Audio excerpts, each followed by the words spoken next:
Bom, gente, boa noite para todo mundo. Espero que tenham passado bem a semana. Hoje, então, como a Mari falou, eu vou terminar a partezinha que a gente estava falando sobre o Foucault, né, para, enfim, terminar de falar desse percurso que ele faz, da etnologia à genealogia, e hoje a gente vai falar especificamente da genealogia, e vai ser mais curto, porque, como método discursivo de análise do discurso, em certo sentido, a metodologia já está colocada na arqueologia, né, na própria definição que ele dá para esse processo arqueológico, arquigenealógico, a gente pode construir esse sintagma, existe uma primeira idade da arqueologia, né, uma primeiro estágio, e o estágio propriamente da análise discursiva, né. Bom, vou começar, então, pelo slide, só retomando rapidinho, então, do que a gente falou semana passada.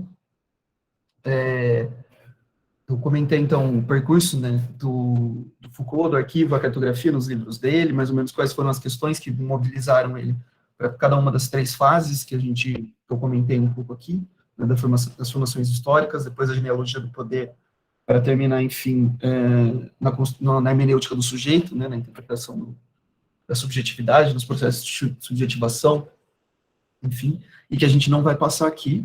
Depois eu comentei um pouco do método arqueológico e, enfim, para a gente chegar agora na genealogia do poder. Passando pela arqueologia, hoje eu estava relendo para fazer a apresentação, para fazer o slide, para que ele fosse mais bonito que o da Dallagnol e eu não tivesse que pagar 75 mil reais a ninguém.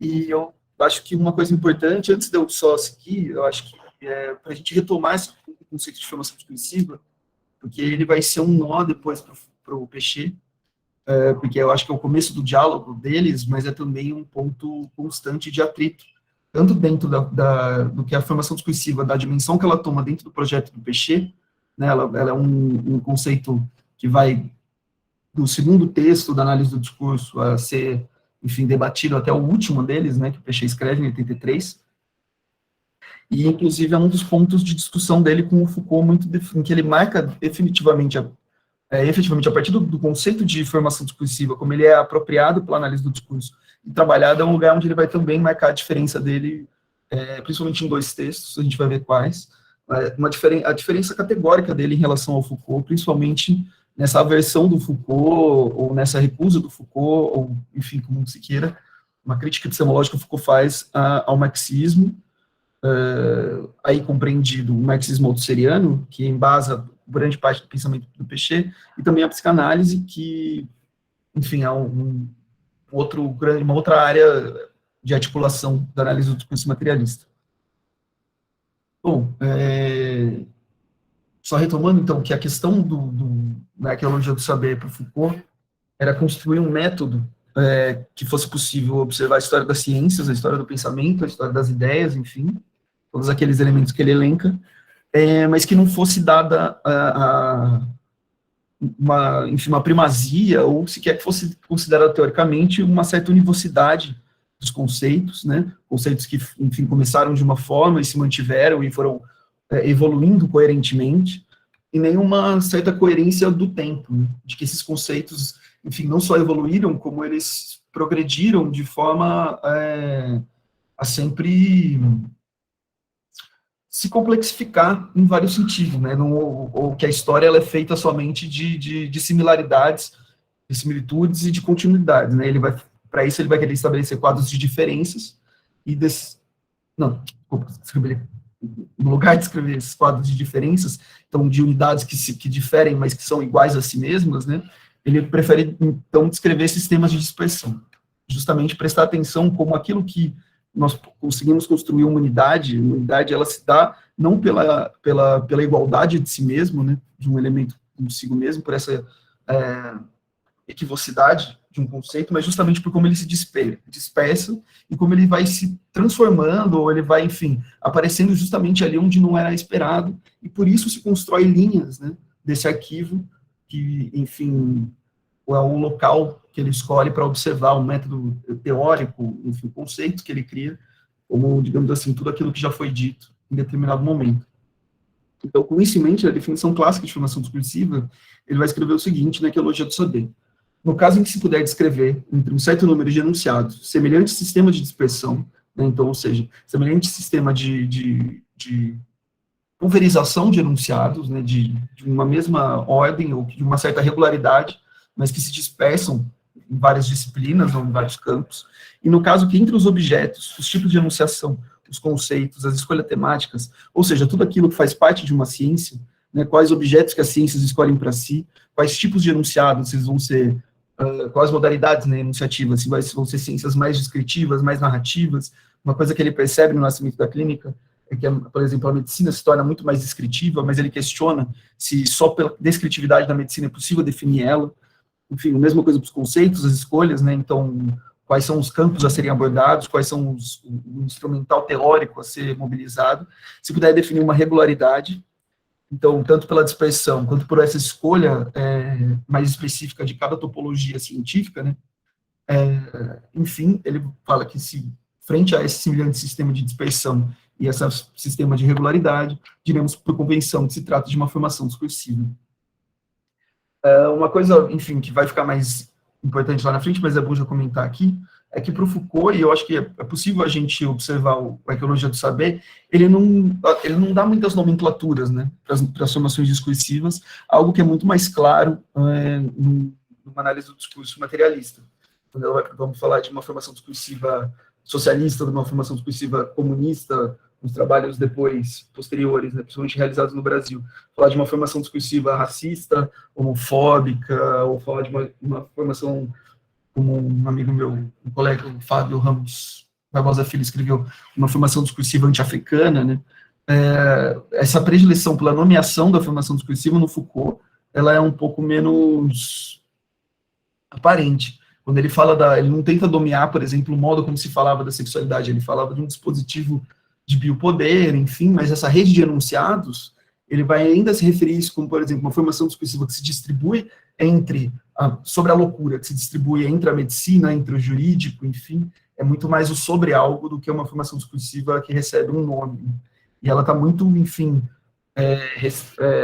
assentada nesse sentido sobre os tópicos, né? Não necessariamente os temas, mas por isso seria um problema, mas esses objetos do conhecimento, essas grandes agremiações do conhecimento, que pode se tornar um objeto de conhecimento, do que efetivamente é uma topicalidade, tá bom? Bom, disso que eu acho que é um dos cernes, talvez, porque tudo que eles propõem a fazer na Arqueologia do Saber é para conseguir analisar enunciados, e enunciados são aqueles que se organizam através de uma formação discursiva, e as formações discursivas são aquilo que compõe um arquivo, né? Então, ela é um meio termo entre esses dois outros conceitos. Eu acho que dá para a gente seguir um pouco pela genealogia, justamente porque eu acho que é isso aqui que vai ser transformado na genealogia para esse novo projeto teórico que ele assume logo após a ordem do discurso, quando ele entra no Código de Fontes. Bom, a genealogia do poder recebe esse nome, eu acho que ela não aparece em nenhum lugar dessa forma, né? Enfim, esse é um nome que é dado pelos comentários ao Foucault, acho que em um certo paralelismo, talvez, com a arqueologia do saber, então a genealogia do poder, enfim. Mas ela não é à toa, porque justamente o que preocupa o Foucault na virada da arqueologia para o começo da genealogia é como que no arquivo não era possível se observar, ou se era possível se observar, enfim, que existiam formas das coisas se darem a ver, né? Então, formas de construir tudo aquilo que era temático, os conceitos, os objetos, mais desse lado, e também, enfim, o que era, como se dá a ver o preso, como se dá a ver o louco, como se dá a ver os vagabundos, ou os marginais, enfim, os contraventores sexuais, etc. Por outro lado, como se dava um regime de enunciabilidade de como eram ditas essas coisas que se davam a ver. Inclusive, o Deleuze vai chegar a propor, eu não achei isso na Arqueologia do Saber, mas que existiria um certo primado da enunciabilidade sobre a visibilidade, de forma que, mesmo elas sendo coisas autônomas, relativamente autônomas, os regimes da visibilidade e da enunciabilidade, o regime da visibilidade ele estaria submetido ao regime da enunciabilidade no limite de que é só através da enunciabilidade, do enunciado, da enunciação, que se daria sentido, justamente, se consideraria, enfim, ao falar sobre as coisas que se vê, que essas coisas ganhariam uma circulação mais ampla e uma formulação mais clara do que elas são, né? Bom, o problema que Foucault vê, então, é justamente entre esses dois regimes, e é no caminho que o Deleuze traça desse primado, ele vai se questionar, bom, mas por que essas coisas se relacionam? Por que existe na tradição ideológica um interesse cada vez maior em descrever os processos não só os processos sintomáticos, né, os processos medicamentais, mas por que se dá tanto trabalho em descrever a loucura, em falar tanto da loucura, em escrever tanto sobre a loucura e construir um saber médico tão poderoso sobre a loucura, e ao mesmo tempo começar a se construir casas para que esses loucos sejam alojados, né, os asilos, os hospícios, enfim, casas para que esses sujeitos marginalizados sejam retirados da vista. Como que essas duas coisas se relacionam, né? Como que, enfim, uma explosão discursiva, em certo sentido, sobre a sexualidade vai ser acompanhada de um cerceamento legal também da sexualidade, por exemplo, né? Enfim, como essas duas coisas se unem? E é isso que faz com que ele vá chegar ao problema do poder. Para ele, o que une aquilo que o arquivo comporta, essas linhas dispersas do arquivo, entre visibilidades e anunciabilidades, é justamente as relações de poder, né? Como essas coisas promovem, se exercem na sociedade, como elas conduzem condutas, né? Como a gente vai ver, o poder, para ele, é uma ação sobre outra ação, né? Então, como que uma ação de dizer pode se colocar sobre a ação de ver, de dar a ver, né? Muito mais claramente, e como essas duas coisas se relacionam.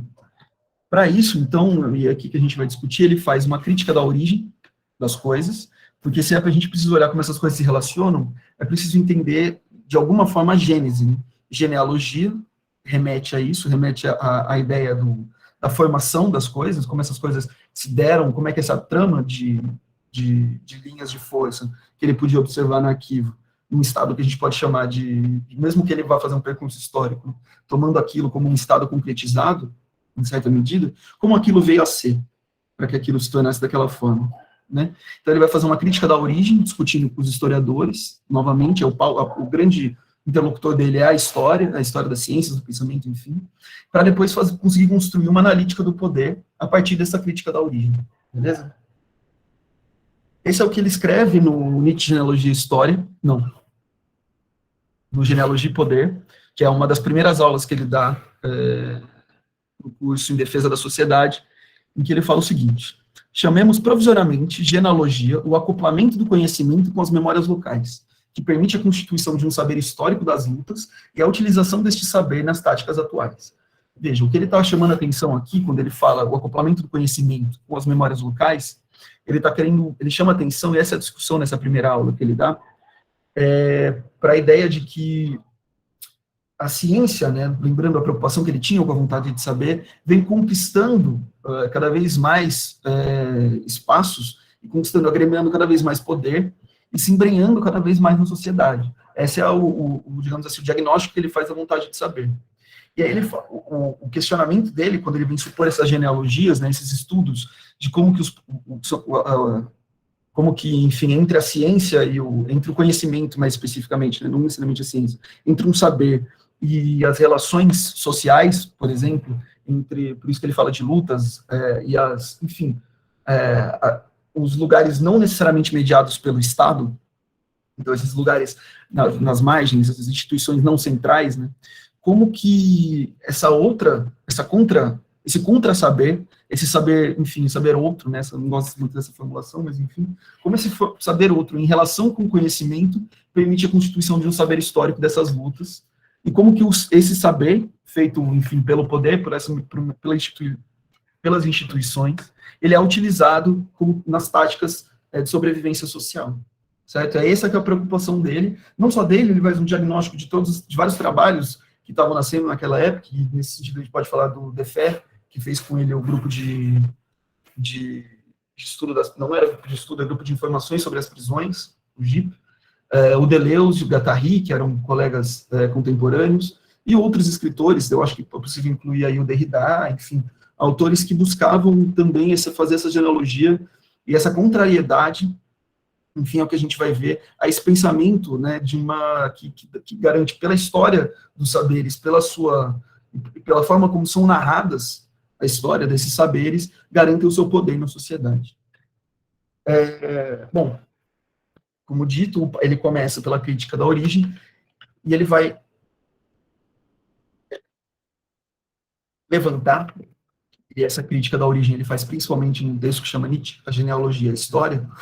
Ele vai, lendo Nietzsche, lendo a genealogia da moral, principalmente, e Gaia Ciência, mas aqui mais a genealogia da moral, justamente pela tópica, né? E lendo como Nietzsche faz as trocas em alemão, do que ele quer dizer com genealogia e qual é o objeto da genealogia da moral, que são, enfim, termos que eu não vou nem ousar tentar dizer, porque alemão, quando eu fiz aula, fiz 6 meses de aula e eu tinha dores físicas durante a aula, dor de barriga, enfim, acho que é uma língua que a vida é muito curta para aprender, não dá tempo. Mas, enfim, ele vai trabalhando essas ideias e ele elenca 3 aspectos da origem que Nietzsche já critica, mas que se mantém, um certo cartesianismo histórico, um certo positivismo histórico, e que precisam ser combatidas, justamente para se entender, para se desmantelar, pelo menos, né, na forma analítica desses saberes, o poder do qual eles emanam, ou o poder, na verdade, do qual eles carregam em si, quando se anunciam dessa forma, certo? Ele vai falar, então, que o primeiro deles é preciso combater a ideia da origem dos saberes como essência dos saberes, né, que é justamente aquilo que se coloca como uma primeira formulação, que seria depois talvez deturpada com o tempo, ou que seria, enfim,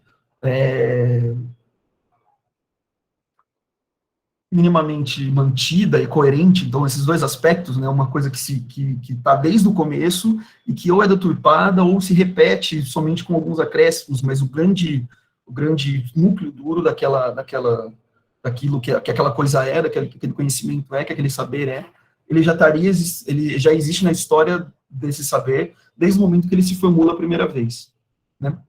Isso leva o Foucault ao segundo ponto da crítica dele, que é a origem como espetáculo. A ideia de que, enfim, ao lado da ideia, esses três postulados da origem, eles se agremiam um no outro para construir justamente essa narrativa e que vai construindo também essa unidade de poder, enfim, desse saber. Então, eles vão se atravessar sempre. Ele faz essa descrição, mas é sempre bom lembrar, com o Foucault, é sempre bom lembrar que tudo que ele está falando, ele separa apenas para o momento analítico, porque ele está sempre supondo que essas coisas se atravessam, beleza?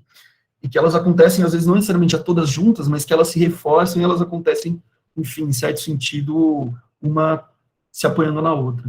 Então, a origem como espetáculo, é a ideia de que eu acho esse um dos conceitos mais interessantes. Eu lembro quando eu li, eu achava muito bonito que ele falava, que é a ideia de que, enfim, a gente está acostumado a pensar na história, e pode ser a história dos saberes, a história do conhecimento, ou a história, enfim, em geral, como se ela fosse regida por grandes espetáculos que dessem origem às coisas, né?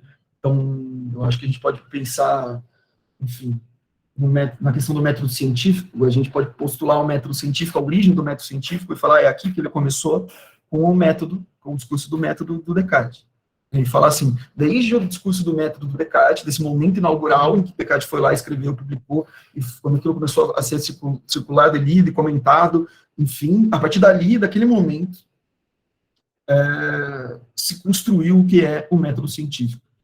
E que tudo que veio depois é em decorrência desse primeiro grande ato heróico, que é a construção do método. O que ele vai criticar nesse sentido é supor que exista, que ao se supor que existe essa primeira origem, e que ela se mantém igual, é ignorar exatamente os efeitos da história, né? De que as coisas, elas, enfim, por mais que a gente tenha pontos em que nós escolhemos para dar como origem, isso só serve para garantir uma espécie de proveniência, uma espécie de proveniência idílica, né? Proveniência ideal de um saber, e que serve como uma espécie de proteção para aquele saber, muito mais do que efetivamente um fato histórico substancial. Ele vai falar, então, que, na verdade, todos os começos históricos são baixos. As coisas começam no baixo, na lama. Enfim, nas disputas do homem. Quando ele fala do baixo, não é necessariamente, enfim, como uma coisa ruim, como grotesco, mas também pode ser. A questão é pensar a origem nem como primeiro, nem como uma essência que não se modifica, então que não se altera com o tempo, e que pode, então, ser retomada a qualquer instante, mas também nem como um grande espetáculo que, eternamente, enfim, dado aquele, se não for aquele, se não corresponder, por exemplo, aquele primeiro começo, aquele grande acontecimento, algo está errado. Né? Mas se a gente, ou aquilo não faz parte, não é um conhecimento verdadeiro, porque ele, enfim, não condiz com essa primeira enunciação, com esse primeiro acontecimento. Na verdade, ele chama de espetáculo justamente para não chamar de acontecimento. Mas se a gente for pensar no começo das ciências, o próprio método do Descartes aquele pensamento não começa com a publicação de um livro, de um ensaio filosófico, ele não começa nem sequer com Descartes. Né? Se não fosse tudo aquilo que veio antes e uma corrente histórica de disputas entre o que é um fazer científico, entre o que é enfim, no Renascimento, o que é fazer ciência, qual a importância de fazer ciência, qual a importância desse iluminismo, da racionalidade, não fosse o resgate desse discurso, na verdade, não só o resgate, mas a construção de um discurso logofílico, de uma ancestralidade greco-romana, em que supostamente, como essência, essa racionalidade já existiria, e que ela teria sido esquecida, né, durante um tempo, durante a Idade Média, fazendo uma leitura rasa, obviamente. Né? Isso tudo que permitiu, ou que, enfim, em certo sentido, regimentou discursivamente o acontecimento discursivo que foi a publicação do discurso do método. Ele poderia ter sido outro, ele poderia não ter acontecido, né? Mas, enfim, como a história, como um filósofo historiador, enfim, como genealogista, como arquivista, trabalha com o que foi dito, é preciso entender quais eram as disputas, e não que deram origem, enfim, àquilo que se publicou como um manifesto, mas também como aquele manifesto foi redito, como ele teve efeitos, como ele repercutiu enquanto acontecimento, para que aquela ciência fosse construída. E não como algo, enfim, que remete àquele momento específico. Né? Por mais que hoje a gente, talvez não, a gente da letras, ou das ciências humanas, mas é comum, né, conversando com colegas de outras áreas, falarem, não dá para falar que ciências humanas é muito ciência porque vocês não seguem o método cartesiano, enquanto a gente ainda segue o método cartesiano.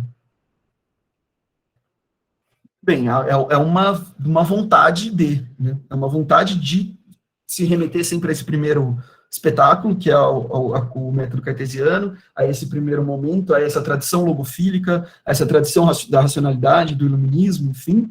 Mas, bom, o que se faz hoje, o que se fazia Descartes, o que fazia, enfim, os contemporâneos de Descartes, são coisas completamente distintas. Né?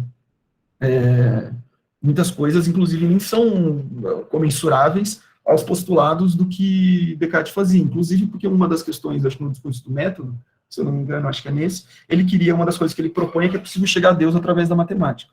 Então, existe também todo um regime na reatualização desse espetáculo, da origem como espetáculo, de não só redizer aquilo que foi dito, mas dizer diferente aquilo que foi dito, né? Fazer uma espécie de balanço e enfim, na ideia daquilo que ele estava chamando de comentário, né, na arqueologia, no discurso vindo da arqueologia, esse comentário ele também acabou modificando como que esse texto vai ser compreendido, né, quais são os ditos que vão ser efetivamente retomados e quais vão ser apagados. Então, por esse mesmo movimento, é possível entender que não é um espetáculo que cria uma rede, uma linha histórica, uma sequência discursiva, mas justamente um acontecimento que é um arregimentamento de linhas de força distintas. E a última do postulado de origem que ele vai criticar é a ideia da origem como verdade.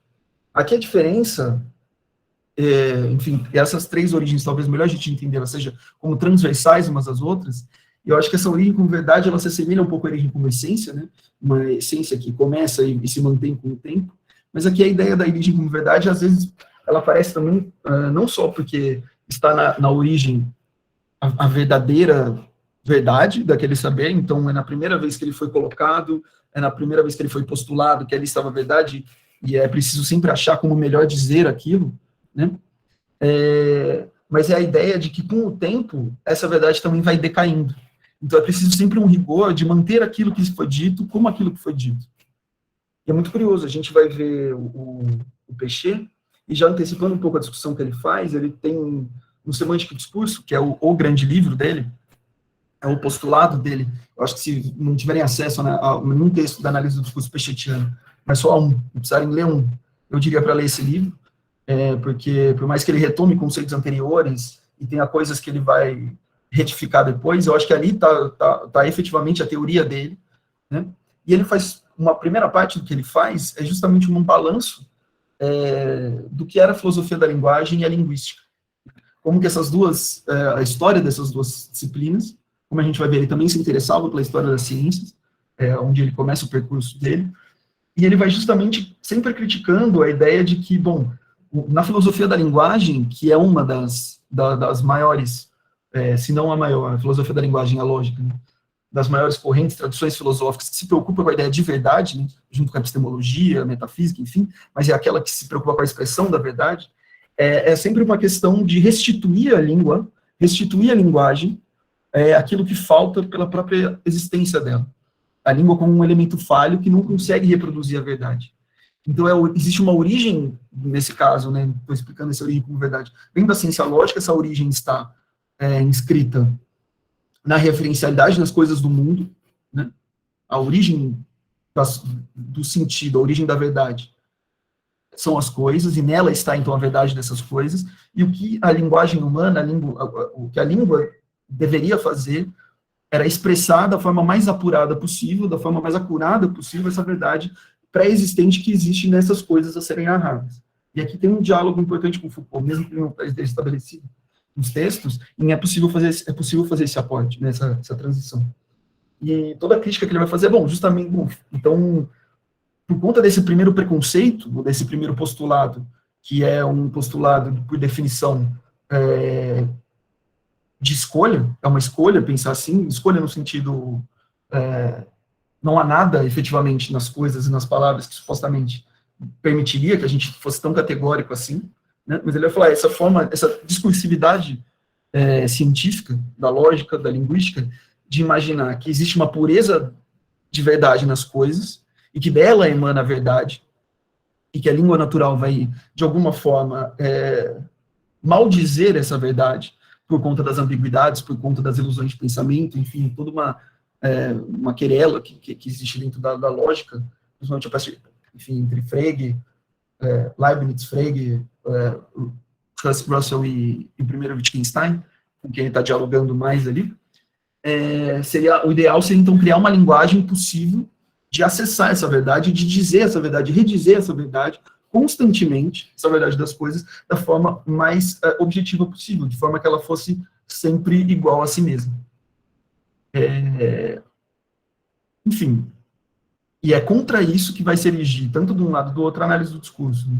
Tanto aqui na crítica arqueológica, ele já estava meio que se colocando contra isso, contra essa verdade como origem, eu acho que, e a origem como verdade, enfim, é um postulado que ele já vinha debatendo na arqueologia do saber, né, ao historicizar a ciência, através de Canguilhem, que foi o orientador dele, e através do Bachelard, enfim, e outros pensadores contemporâneos, e que aqui ele retoma, né, justamente agora pensando como que a ciência, então, ao dizer, digamos assim,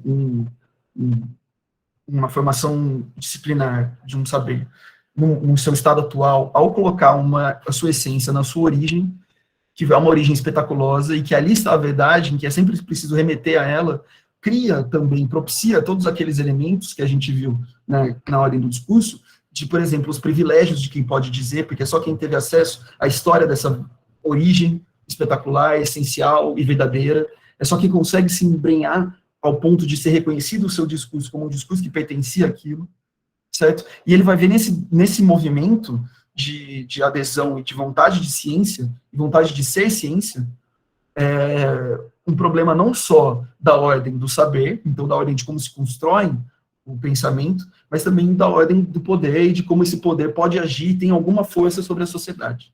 Né? E é por isso, inclusive, está na crítica que ele faz a esses três postulados, de uma outra forma, mas ainda aqui, não no Nietzsche Genealogia de História, mas no Genealogia de Poder, são dois textos, de novo, que está na microfísica, que ele vai argumentar que o problema, então, dele não se colocar como marxismo marxista, dele não se dialogar, assim, não fazer não trabalhar com a parte marxista e fazer efetivamente uma crítica ao marxismo e também à psicanálise, vem desse desejo contemporâneo à época dele, 1960, 70, enfim, a esse desejo constante que a psicanálise tinha de se construir como uma ciência, e o marxismo de se dizer uma ciência, né? A ciência da história, a ciência da luta de classes, a ciência que explicaria todos os fenômenos humanos, e que apenas uma ciência que fosse marxista poderia ser, enfim, efetivamente uma ciência verdadeira, porque somente ela estaria considerando a verdade isso, enfim, trazendo a crítica de Foucault, a verdade enfim, da sociedade, que seria a luta de classes. E somente partindo desse ponto, desse pressuposto, que seria, por um lado, não só a luta de classes, mas, por um lado, a regimentação da luta de classes, a organização da luta de classes através do Estado e dos seus aparelhos, enfim, como um ponto principal e ponto, enfim, o começo e o fim de toda análise social possível, histórica ou enfim, conjuntural, certo? E, enfim, ele conclui essa reflexão sobre essa questão, dizendo que a questão não é somente que, então, as ciências não... que o marxismo e a psicanálise... Meu problema não é, já que eu estou pensando a ciência como uma construção discursiva, uma construção histórica, uma construção, enfim, que não é igual a si mesma, que ela é uma questão muito mais de dispersão e de diferença, do que efetivamente de unidade e de univocidade. Então a crítica não é falar assim, o marxismo não serve para nada, a psicanálise não serve para nada, como se fossem, enfim, ciências que, só por esse desejo de assumir, enfim, uma posição científica de um grande saber tradicional, que ela estaria fadada, então, ao fracasso. Ele falou, o problema não é desejar ser ciência, mas é desejar ser ciência para ser como aquelas ciências da qual o poder emana, da qual, enfim, que pressupõe um direito privilegiado para dizer as coisas, inclusive um direito privilegiado para dizer as coisas acima daquilo de que se diz. A grande crítica dele aos médicos, uma das grandes críticas, enfim, aos médicos e dos psiquiatras da psicanálise, quando falava dos loucos, dos juristas, também, enfim, do aparato jurídico, do aparato prisional, quando tratavam dos presos, do aparato médico, do aparato tudo isso, quando tratavam dos deviantes sexuais, não era apenas o fato de que falava-se bem ou mal, que se construía uma casinha ou outra, uma caixinha ou outra, para que eles fossem, enfim, controlados, né? Mas é justamente que, a partir desses dizeres, você está tentando sobrepor o seu dizer, uma sua verdade como ciência, e como um direito privilegiado, apagando que você tem esse direito privilegiado, esse direito social de dizer do outro, que esses outros não têm, e se impondo sobre eles, né? É uma certa... O que ele está criticando, o que ele vê do marxismo e da psicanálise à época dele, é uma espécie, e agora nas minhas palavras, seria uma espécie de colonização dos objetos, que seria típica das ciências a partir do século XVIII, principalmente a partir do século XVIII, quando ele vai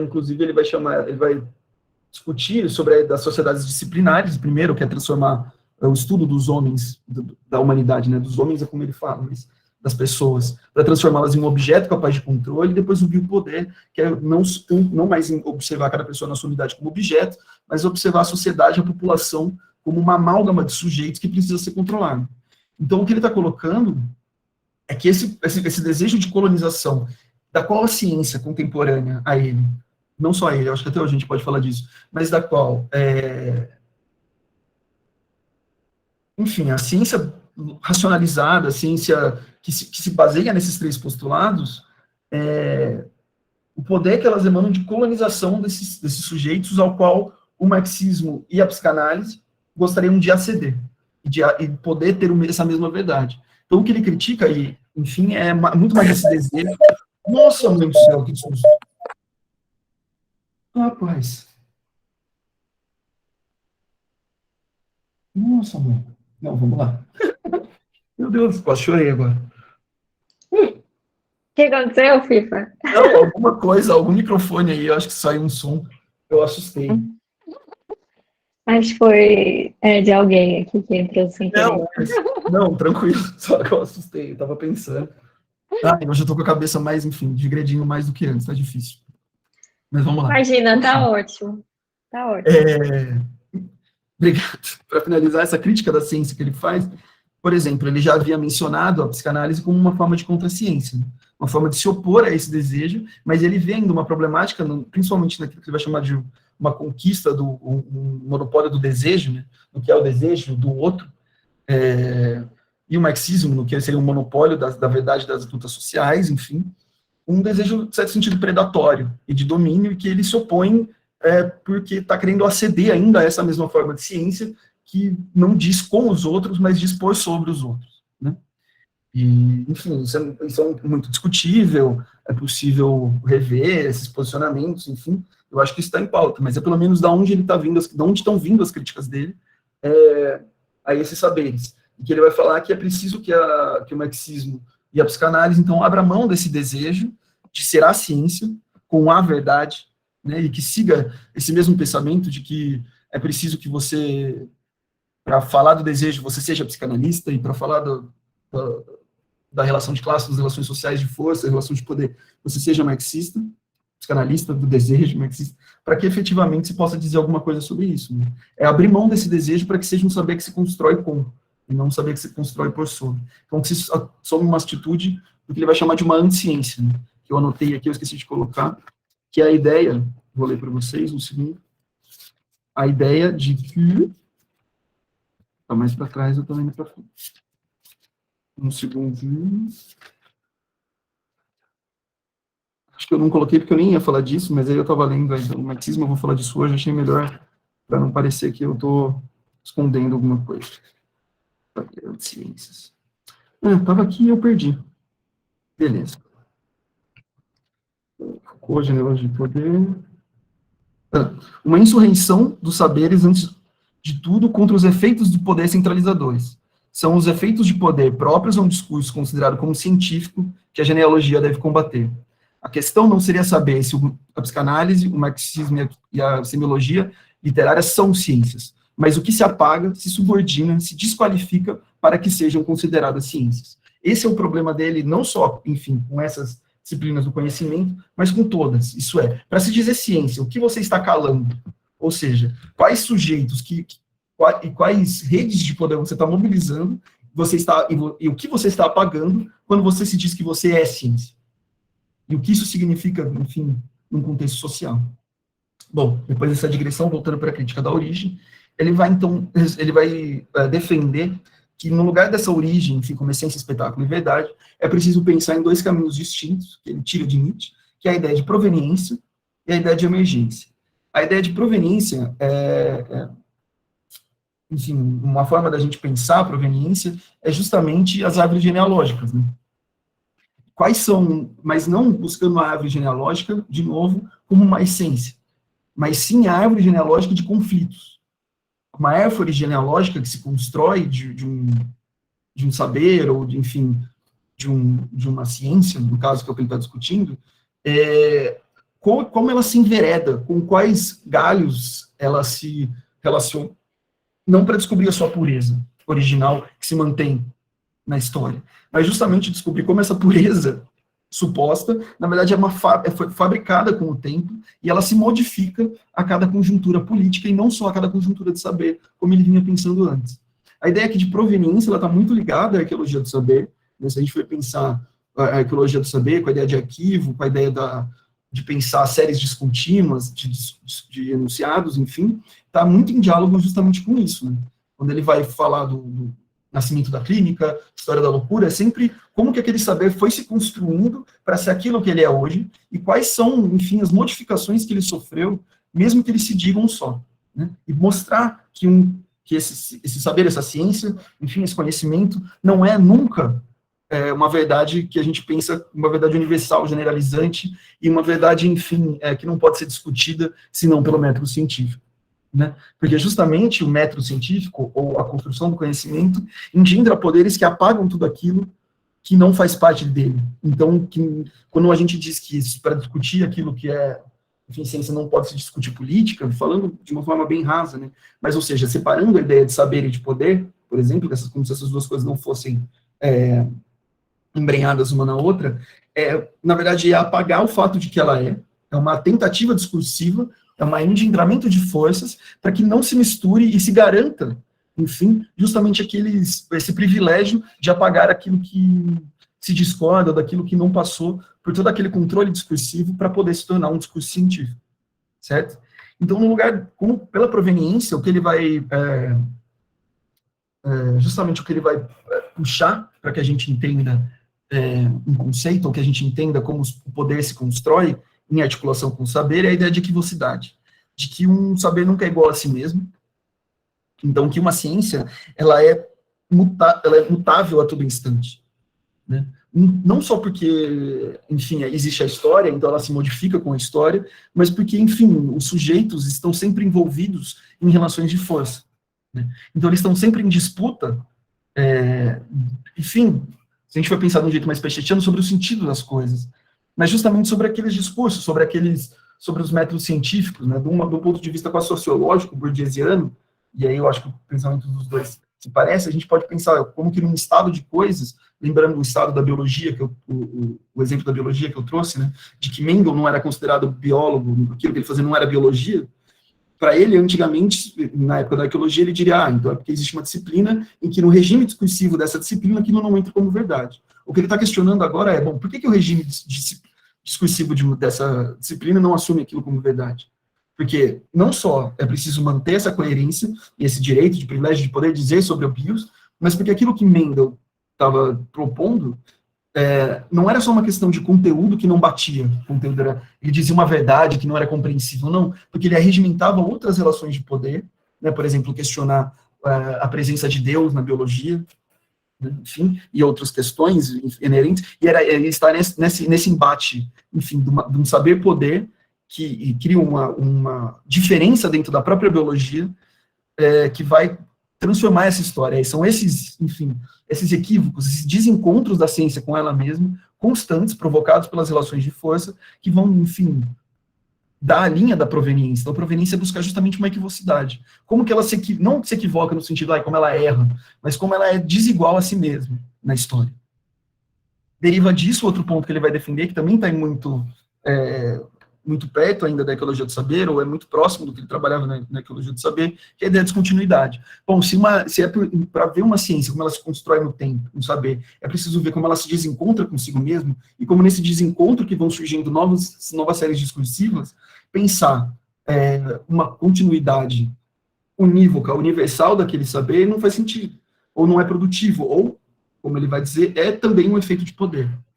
É um arregimentamento de poder, de manter a garantia daquele saber, de que, não, nós sempre fomos assim, sempre foi isso, então nós estamos certos porque nós sempre seguimos esse caminho, de que se complexifica. Então ele vai falar, bom, se ela nunca é idêntica a si mesma, é preciso entender como ela se descontinua constantemente, como ela é atravessada pelos acontecimentos discursivos que vão reconfigurando essa não coincidência da ciência consigo mesma. Né?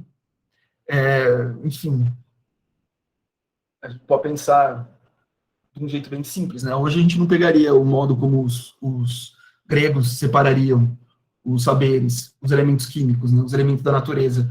Acho que, se eu não me engano, era ar, fogo, terra, água e éter. Né? A gente não colocaria esses 5 elementos numa tabela periódica. Por quê? Porque isso, de um ponto de vista puramente científico, e poder falar, beleza, a física começou lá, a química começou, a físico-química começou com Aristóteles, esses foram, mas não é essa a verdade ela foi se complexificando, nós estamos melhorando o nosso aparato, agora a gente sabe. Sim, mas a gente também não colocaria éter, enfim, porque com isso não dá para se construir uma bomba. Não dá para se construir, enfim, agora eu fui um pouco radical, um pouco, talvez, demagogo, mas também não dá para se abastecer um carro, também não dá para colocar um gás num prédio, enfim. Ele não serve para o modo como a nossa sociedade funciona. E é preciso, enfim, lembrar que para Foucault, dizer, já que isso é a segunda parte, a questão do poder, Foucault, ela é descentralizada também. Né? Então, o poder não está só o poder da ciência não se encontra só na universidade e naquilo que a universidade ou nos institutos de pesquisa, enfim, no que esses institutos, essas instituições do saber vão promover institucionalmente na sociedade. Mas, lembrando, se o enunciado ele se dispersa, e ele vai falar, então, da microfísica do poder, né, justamente disso, de como, se o saber se dispersa com ele as forças que eles engendram. Então, parece besteira, mas usar o carro e, enfim, usar o gás de cozinha, isso está engendrado em forças, em relações de poder, que convém, que se articulam com a construção dos saberes na sociedade. Pode ficar mais claro, por exemplo, se a gente pensar, o lugar de cozinha parece uma questão banal, uma coisa tão simples, mas, enfim, com o aumento do preço do gás, quem que tem acesso a esse melhor produto, ponta de linha da ciência? Né? Somente quem tem um poder aquisitivo, que é possível de se manter e comprar esse gás, ou mesmo, às vezes, nem é questão tanto só de poder aquisitivo, mas qual é o acesso que você tem a esse tipo de coisa, onde você vive no mundo, né?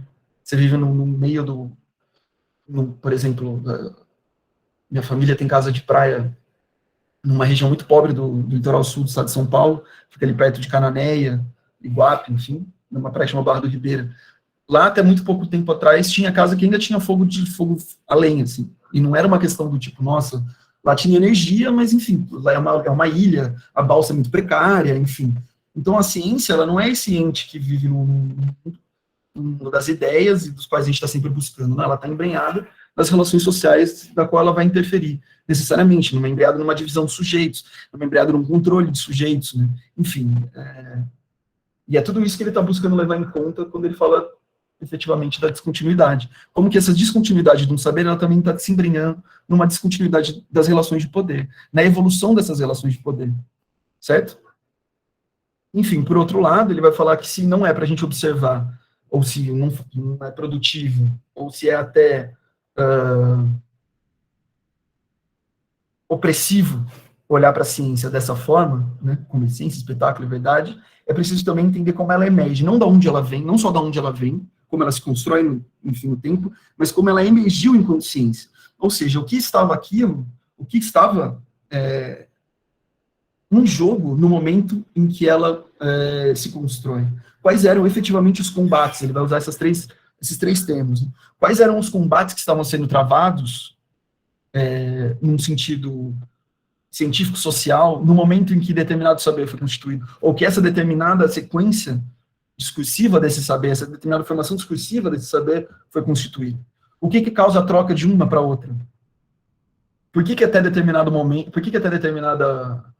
por exemplo, acho que um exemplo que ele usa no História da Sexualidade, não, tenho certeza, quando ele vai falar das questões, por que somente no século XVIII que começa a existir uma separação dos crimes sexuais, antes todos vistos como sodomia?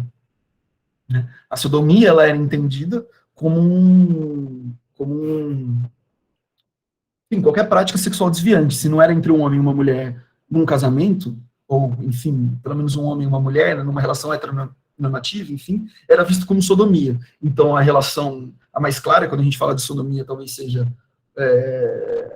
enfim, lembrando Sodoma e Gomorra, seja justamente as práticas homossexuais, masculinas, principalmente, mas, enfim, porque as mulheres, a visão, inclusive, anatômica das mulheres na ciência nunca foi privilegiada, mas, enfim, não só a homossexualidade, as práticas homossexuais, não a homossexualidade em si, né, porque não era uma identidade, era uma prática, mas também a zoofilia, como que é quando a pedofilia, esqueci o nome agora, quando sexo com corpos, pessoas mortas, enfim, tudo isso era colocado dentro do mesmo saco. A partir do momento, um saber médico começa a separar e catalogar isso como diferentes formas de distúrbios psiquiátricos. Então, primeiro a homossexualidade, a gente pode pensar, abrindo um pouco o escopo, a transexualidade, o travestismo, né, como ele foi chamado durante muito tempo, enfim, a própria zoofilia, a pedofilia e diversas outras formas das perversões sexuais, no momento, então, que começa a se criar, então, uma tipificação criminal também dessas patologias. O que muda? Por que esse regime muda? O que muda de um lado para o outro? Qual é a necessidade de passar a aprender e a controlar o sexo dessa forma? Né? Para saber se vocês vão ter que ler História da Sexualidade. Pensando em outro exemplo, tem um texto muito bacana do Thomas Laker, que ele chama Invenção do Sexo, que ele vai dos gregos a Freud, em que ele fala que também, contemporâneo a esse estudo do Foucault, quando ele fala da tipificação das perversões sexuais e da tipificação penal, inclusive, das perversões sexuais, ele vai falar do processo biológico, de como começa a existir a diferença sexual entre homem e mulher. eu acho que eu falei disso já aqui, talvez eu me repita nos exemplos, mas é porque são os mesmos que tem na minha cabeça. Enfim, até determinado momento, a mulher era vista como o avesso do homem. Então, era suposto que tudo aquilo que o homem tinha para fora, ela tinha para dentro. Ou tudo aquilo que o homem tem para dentro, ela tinha para fora. Então, o seio, como uma questão da mama avantajada, e o leite materno seria um outro aspecto do esperma, enfim. E é somente isso, pensando no século XVIII, a gente já tinha pelo menos mais de um século com a ideia de anatomia. Né? Lá em 1600, Da Vinci já estava dissecando corpos. Né? Isso começa a aparecer no fim do século XVIII, no fim de 1700. Então já existia um saber que olhava para esse corpo, para essa coisa, e dizia, tem diferenças. Mas por que elas não construíam duas unidades diferentes? Duas coisas diferentes? Dois objetos distintos a serem abordados e controlados? Né? É isso que ele está querendo entender. Qual é o combate, o que está em questão para que uma ciência se descontinue, né? Nessa sua relação de não semelhança consigo mesmo. E isso que vai levar, então, bom, se existem combates que vão modificar a ciência, porque a própria ciência, e não só a ciência, mas a ciência, o saber, enfim, o conhecimento, com aquilo que ele se relaciona, que é enfim, as coisas, as outras formas de expressão, eles se dão em formas em que um age sobre o outro, a partir de forças. É sempre uma disputa que está sendo colocada. Já que são combates, então é porque tem forças em questão. Né? Então é aí que ele vai falar também. A questão agora, para a gente entender a história das ciências, não é mais a ideia de uma progressão, ou a ideia de uma evolução, ou mesmo, enfim. E é por isso que ele vai abandonar, em certo sentido, o vocabulário, porque ele vai falar, não é mais tanto uma questão só de uma descrição discursiva ou linguística, mas é preciso entender isso a partir de um vocabulário da guerra. O que está em questão é uma guerra, sabe? A ciência em si, o saber em si é uma guerra, que está sendo travada num domínio específico, que é o domínio do conhecimento. Ele não é análogo às disputas, por exemplo, que a gente conhece do campo político, não é porque, o que ele está querendo dizer não é, bom, então se existe um partido comunista e um partido nazista durante a Segunda Guerra, então vai existir uma ciência comunista e não. Mas, ao mesmo tempo, o fato de existir essa conjuntura política e essa conjuntura do conhecimento, ao mesmo tempo, não é à toa. Elas são sempre uma interferindo na outra e uma construindo a outra. A gente pode pensar em casos extremos, por exemplo, é o caso do Lysenko, que era um microbiologista soviético, que, enfim, dentro do regime stalinista, ele era dentro dessa ideia, e lembrando, quando ele faz a crítica ao marxismo, ele era na crise do stalinismo, né?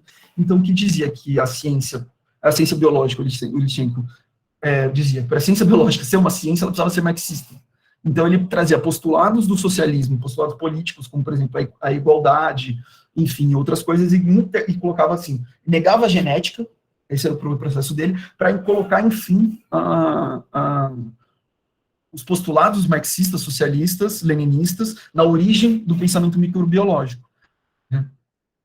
E isso, assim, ele mesmo fala, isso é o caso extremo, né? Mas a ciência, ela está sempre nesse embate, certo? A gente pode pensar, por exemplo, quais pesquisas são fomentadas e quais não são, né? Qual é o interesse de fomentar certas pesquisas, ou qual é o interesse de fomentar pesquisas at all, né? Eu acho que hoje, essa semana está correndo bastante, o fato de que as bolsas de mestrado e doutorado não aumentam desde 2013, esse ano não vão aumentar, então são uma década de reajuste acumulado que não foi feito. E por que não existe esse incentivo? Por que não existe, enfim, como é que é o nome disso? Por que não dão dinheiro, né? Não é funds, é em inglês. Patrocinam. Financiam. Patrocinam, pode ser. Ou a produção do conhecimento, enfim. Justamente porque o conhecimento está embrenhado dessas forças. Não só porque ele não só sofre, como ele influencia essas dinâmicas de força na sociedade.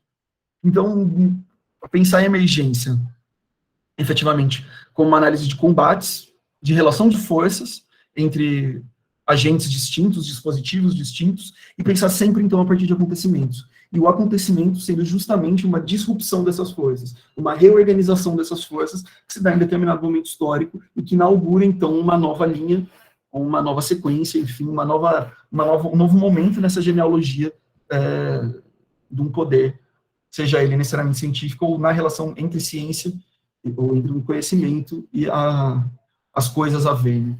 As coisas do mundo. Beleza? Bom, então ele vai se dizer, beleza, então fazendo essa crítica do método, em certo sentido, arqueológico, e expandindo esse método arqueológico para um outro fazer, ele vai se colocando. Como, então, analisar o poder que está enredando essas duas coisas, né, o saber e as coisas, as palavras e as coisas, para retomar o livro dele. Bom, ele primeiro, para isso, foi primeiro fazer uma crítica ferrenha do que era a teoria do poder até então.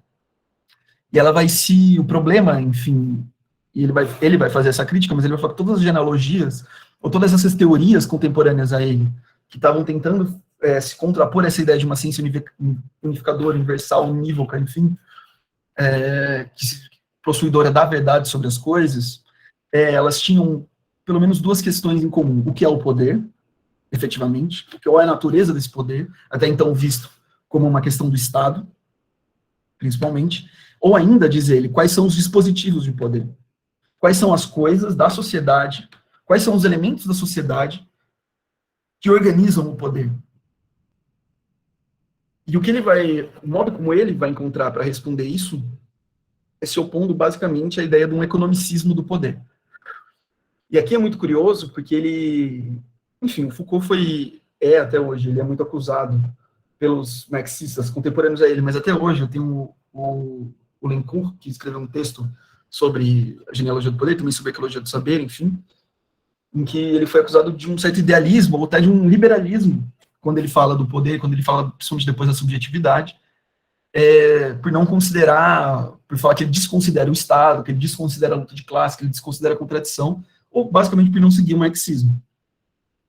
Bom, tem uma meia-verdade, ele não segue o marxismo, mas justamente porque ele vê no marxismo, e curiosamente no liberalismo, uma mesma linha, uma mesma forma de pensar, mesmo que de lados opostos. Ele vai falar isso no Genealogia do Poder. Por um lado, a partir da ideia de troca e de sujeitos livres, o liberalismo propõe que o poder seja um bem. Então, eu tenho o poder de agir, e a minha liberdade, e a liberdade, enfim, que é esse bem maior, essa causa pétrea do liberalismo e do neoliberalismo, é garantir que eu possa exercer esse meu direito de poder agir. Ou seja, eu tenho esse poder garantido por lei, como um direito, e ele precisa ser, eu preciso, enfim, para ser livre, que ele seja garantido. O que coloca, então, o poder como bem numa linha de troca, numa linha de mercadoria. O poder é uma mercadoria. Eu posso, então, diminuir o meu poder, vender, em certo sentido, o meu poder como força de trabalho, por exemplo. Então, eu cedo o meu poder numa discussão para ganhar mais, porque eu vou ter um benefício, e a minha liberdade está também em como eu vou fazer, como eu vou movimentar a troca desses poderes, né? Enfim, isso se arquiteta com toda a lógica do mercado e a lógica da livre negociação e da troca livre entre empresas, entre sujeitos, enfim. O outro lado que ele vai ver, no completo oposto, em certo sentido, da teoria liberal, é justamente a teoria dos modos de produção marxista, em que ele vai falar que, bom, o poder não é necessariamente, não é, como no liberalismo, um bem de troca, mas ele ainda é um bem no sentido de que ele é um bem cujo poder,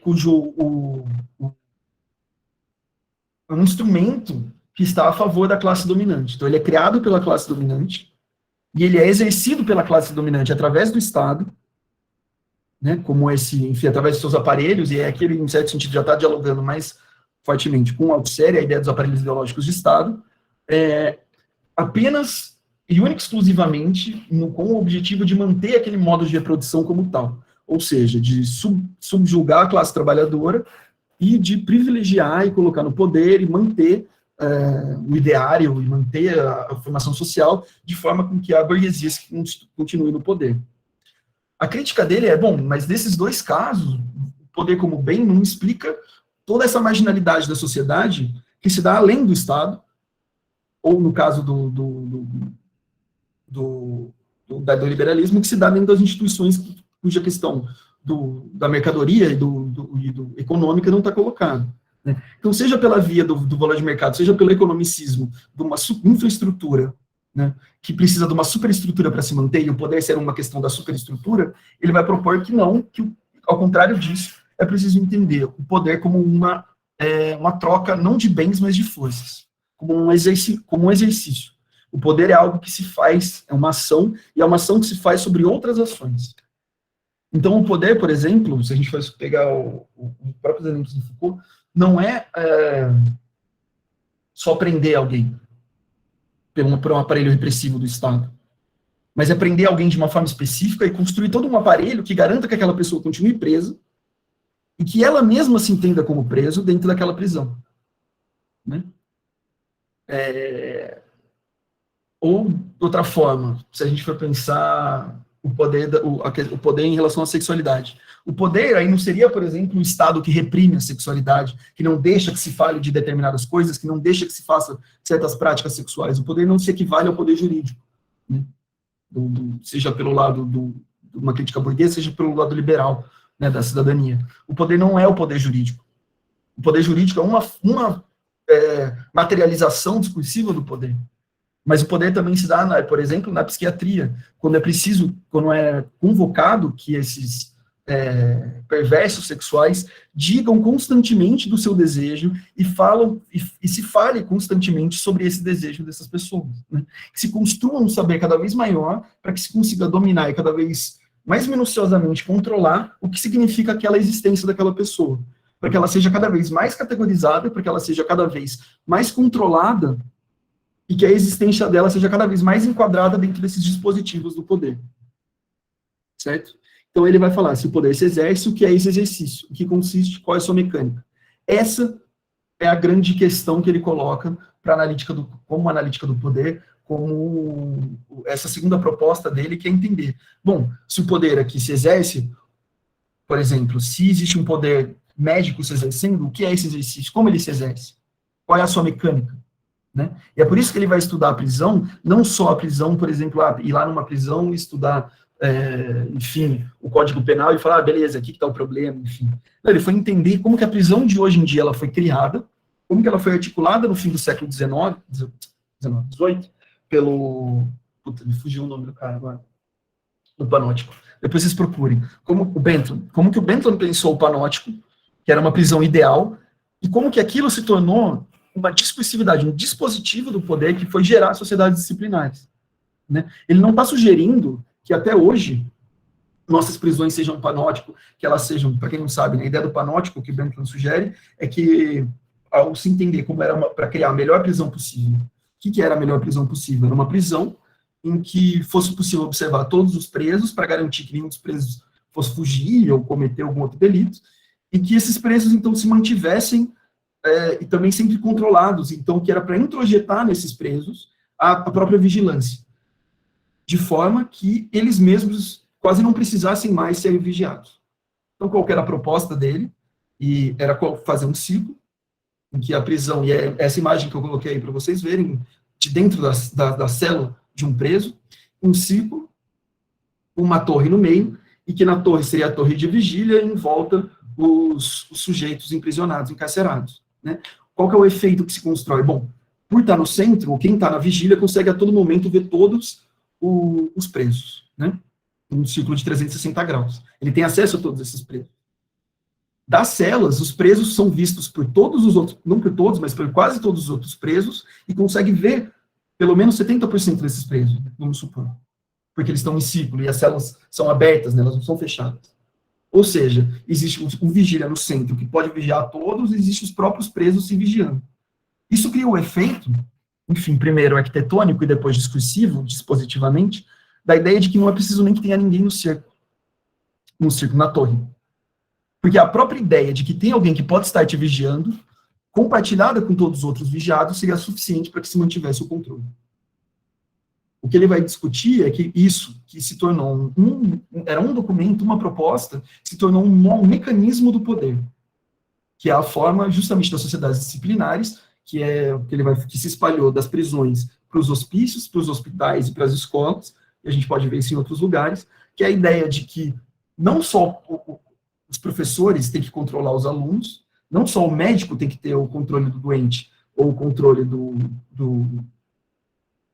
enfim, do paciente psiquiátrico ou de outra anomalia, ou o carcerário dos seus cárceres, mas que os próprios, enfim, encarcerados, seja no hospício, no hospital, na escola, na prisão, vão eles mesmos se vigiar e introjetar o estado de vigília de si mesmo, né?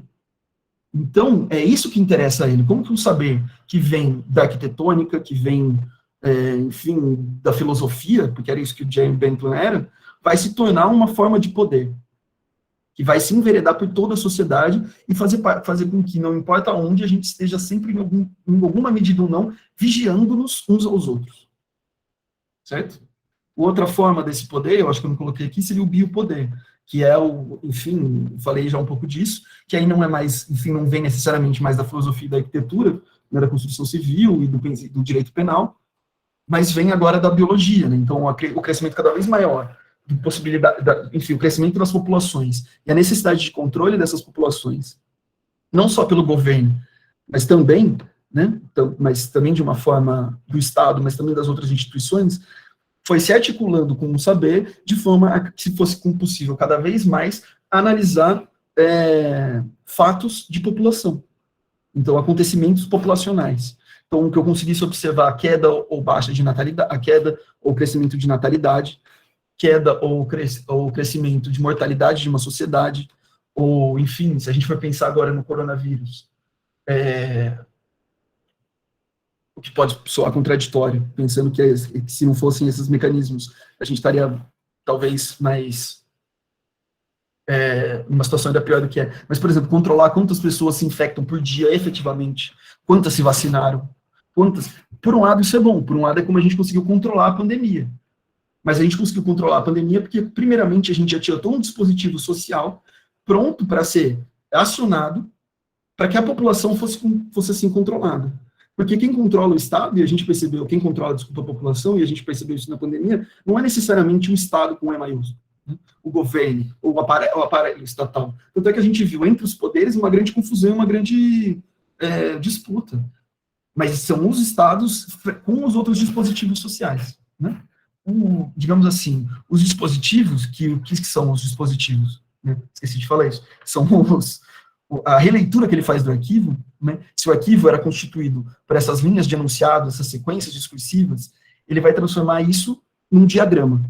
Fala, bom, então a questão não é bem saber quais são as linhas, como elas se formam, como elas se despertam, apenas como enunciados, mas entender como essa dispersão se arregimenta, se organiza em um diagrama vetorial de forças, né? Que em cada posição emanam forças diferentes e, enfim, e tem poderes e possibilidades distintas. É uma questão de potencialidade, né? Então, os dispositivos são transversais na sociedade. A gente pode falar de um dispositivo biomédico, biopolítico, né? Todo esse dispositivo que visou controlar esses fenômenos de população. Um dispositivo sexual, todo um dispositivo que passou não só pelo discurso médico, mas pelo discurso médico, psiquiátrico, jurídico, penal, escolar, enfim, para controlar a sexualidade das crianças. Ensinar nas escolas que os meninos não podem se masturbar, ensinar, enfim, na escola que a homossexualidade é crime, ou que a homossexualidade é desviante, ou que não é a forma correta porque sexo é reprodução, enfim. Né? Então, esses dispositivos, ao largo do Estado, na verdade, eu acho que se desenvolve, uma teoria que se desenvolve efetivamente, apesar do Estado, né, levando o Estado como apenas um dos seus elementos, são essas formas, essas configurações sociais que arregimentam linhas de força e arregimentam linhas de poder, beleza? E é isso que ele visa estudar, pensando o saber, sempre principalmente, né, como esse saber se constrói e como esse saber se articula em dispositivos de controle social. Bom, ele vai acho que no Genealogia de Poder, ele vai dar, então, a seguinte definição para o que é o método de trabalho dele. Enquanto a arqueologia é o método próprio análise da discursividade local, a genealogia é a tática que, a partir da discursividade local assim descrita, ativa os saberes libertos da sujeição que emergem dessa discursividade. Ou seja, olhando para uma forma de saber localizada, então, o que ele estudou do saber médico, enfim, estou me repetindo, mas é que são os temas dele, né? O saber psiquiátrico, enfim, entendeu como essa construção, análise discursiva desses enunciados locais, como eles permitiram, por um lado, o controle, o domínio sobre um determinado objeto, seja ela os indivíduos de um quartel, indivíduos de um hospital, enfim, seja ele o complexo populacional de uma sociedade, para depois disso, depois desse entendimento, fazer a crítica justamente dos poderes que dos poderes que emanavam desses saberes, ou com os quais ele se associava, para entender aquilo que foi silenciado, para entender aquilo que foi sujeito, e de alguma forma, ele coloca aqui, né, de uma forma um pouco positiva, que ativa os saberes da sujeição, ou seja, os tira desse estado de sujeição e de silenciamento, para que, enfim, eles possam ressoar de alguma forma, né? Então, esse é o projeto, quando ele conjuga esses dois métodos, e eu acho que, quando se propõe uma análise discursiva arqueogenealógica, é justamente pensar, é associar essa análise da discursividade local, a construção desses objetos a partir de um arquivo, mas sempre transpondo que esse arquivo faz parte, ou engendra, ou está embebido de um dispositivo de poder que precisa ele também ser analisado, senão você só está reforçando, em certo sentido, a sujeição desses saberes outros, dessas anticiências, ou desses saberes dominados, ou saberes menores, né, como ele chama nesse texto. Beleza? Então, eu acho que, enfim, essa bibliografia, né, Arqueologia do Saber, Microfísica do Poder, e esses dois textinhos do Deleuze, que eu usei para organizar um pouco melhor a discussão, e eu acho que fechando isso é a parte do que o Foucault falou. Então, se vocês tiverem alguma dúvida, não sei se alguém falou alguma coisa, se não... Porque eu não sei, vocês não perguntam nada, eu nunca sei se eu estou falando um monte de abobrinha ou se vocês entenderam tudo, vocês são ótimos alunos, entendeu? Felipe, a gente tem uma pergunta assim da Bruna, que ela deixou no chat. A Bruna perguntou assim: Felipe, não ficou claro para mim a noção de objeto de discurso segundo a ótica de Foucault. Se você puder explicar a noção, agradeceria muito. Bruna, se você quiser também ligar o microfone, tá? Fazer algum comentário, fica à vontade. Não, beleza, essa é uma pergunta boa, porque eu acho que vai ficar mais claro quando eu começar a falar do Pechet, porque para o Foucault a ideia de objeto do discurso não aparece. Para ele, o que existe é um objeto de conhecimento. O objeto do discurso talvez seja um conceito mais próprio à análise de discurso pechetiana, justamente porque ele pensa como que uma coisa pode se tornar uma referência discursiva, né? Como alguma coisa pode ser, como se pode falar algo no discurso. Enquanto para o Foucault, a noção de objeto, ela está muito mais apropriada a isso que as próprias disciplinas do saber elencam como objetos de análise. Então, enfim, por exemplo, qual é o objeto de uma discursividade penal? São os presos. Qual é o objeto de uma discursividade psiquiátrica? Os loucos. Qual que é o objeto de uma discursividade psicanalítica? A sexualidade. Né? Então, na verdade, então, o objeto não seria nem, enfim, o louco, mas seria a loucura, né? A sexualidade, o encarceramento, a educação, são elementos que a gente pode pensar como objetos para o Foucault, porque justamente são objetos que se constroem como objetos de conhecimento. A ideia de objeto de discurso é uma noção mais própria, pelo menos eu posso estar errado, mas eu leio e entendo dessa forma, mais própria à análise de discurso justamente pela filiação que ela se coloca. Pensar um objeto de discurso é pensar justamente um objeto a qual aquele discurso se propõe a dizer. Então, em certo sentido, é estudar a referencialidade dele. É entender como ele fala de um determinado objeto, o que não era questão para o Foucault. É como ele constrói esse objeto. Né? Como aquele objeto é construído através dos enunciados. Não como ele aparece dentro do enunciado. Eu acho que essa talvez é a diferença fundamental. Por isso que o Foucault, ele se coloca radicalmente, quando ele começa a falar, quando ele se opõe à lógica e à linguística, ele vai falando, minha questão não é interpretar. Eu não estou aqui para interpretar esse enunciado, eu estou aqui para reescrever esse discurso, de forma que eu consiga, que ele entende, em certo sentido, o discurso como, desculpa, eu li uma outra pergunta, e me fugiu. Estava falando da interpretação, que o Foucault ele propõe uma interpretação. Ele propõe a descrição, porque para ele descrever um discurso a partir de desmontar ele esses enunciados e remontar eles a partir do arquivo, seria uma forma justamente de reescrever ele de forma a dar luz a outras visibilidades e a outras formas, e justamente ao regime de enunciabilidade ali proposto. Então, não é entrar dentro do enunciado e entender como aquele se configura como objeto de discurso, mas entender como os enunciados constroem um objeto de conhecimento. Beleza? Aí eu acho que a Caroline fez outra, né? Então, o arquivo seria constituído de dispositivos. Na verdade, eu acho que não, porque o arquivo ele é sempre também um arquivo sobre algo, né? O arquivo sobre a loucura, o arquivo sobre o arquivo sobre a prisão, o arquivo sobre a sexualidade. Enquanto que o arquivo está sempre muito restrito, ou não muito restrito, mas, enfim, compreendido como uma parte discursiva, né? Enquanto as relações de poder, elas compõem a relação, justamente elas fazem a relação entre o que é discursivo e não discursivo. Então, o arquivo, ele faria parte de um dispositivo. Eu diria o contrário. Os dispositivos são constituídos também por arquivos. Não sei se ficou claro. Bom, vamos ver. Tá certo, Carolina? Ficou mais claro ou eu confundi ainda mais?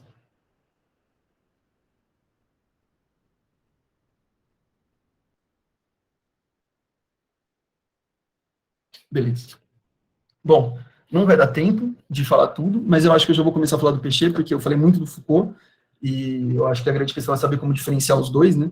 Então, eu vou já começar e fazer valer a minha carteirinha de ter me formado na Unicamp, e estar sempre na Unicamp, então ter que saber, pelo menos, falar alguma coisa sobre o que é a análise do discurso peixetiano. Bom,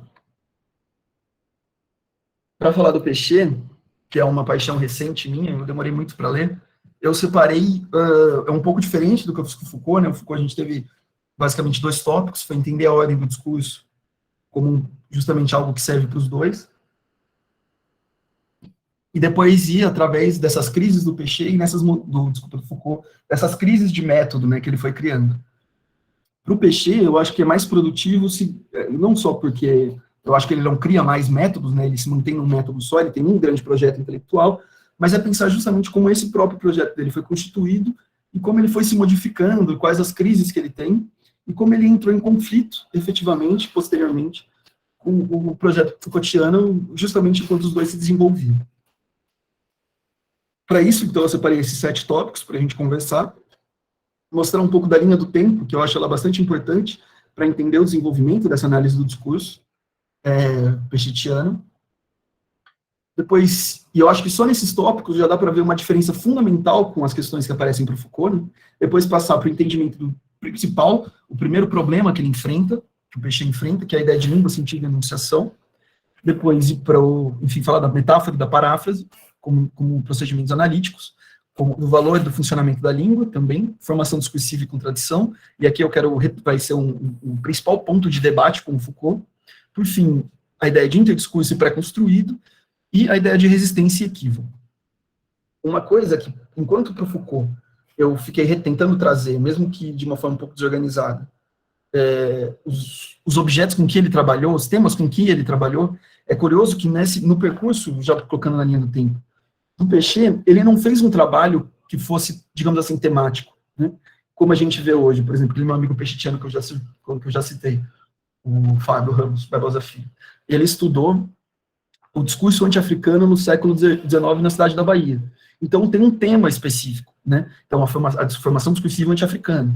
Tem um outro colega nosso que vai dar um mini curso para vocês sobre discurso racializado, o Rogério Modesto. O Roger estudou, enfim, o discurso racista, o discurso, ou uma forma de entender o discurso a partir da denúncia, o discurso de denúncia a partir de uma racialização do discurso. Entender como que a raça, e ele vai poder falar muito melhor do que eu, inclusive me retificado quando estiver falando besteira, mas como que a raça ela é também um elemento do discurso que muitas vezes é colocado de lado. Pensando próximo dos nossos colegas, dos colegas do Peixe, você tem, por exemplo, o Marandan, que estudou o discurso comunista maoísta, que era um discurso, enfim, ao qual o Partido Comunista Francês e o leninismo se opunham. Você tem o Coutinho, que estudou análise do discurso político endereçado aos cristãos. Então, enfim, como isso se deu num período de 100 anos, esse diálogo entre o discurso cristão e o Partido Comunista, as associações, as desassociações, as brigas, enfim. O Peixe não tem um grande trabalho, assim. A grande preocupação dele como filósofo, principalmente um filósofo da linguagem, não um filósofo também da epistemologia, e um filósofo marxista, foi conseguir construir uma teoria que conseguisse se livrar do idealismo linguístico para trabalhar a semântica.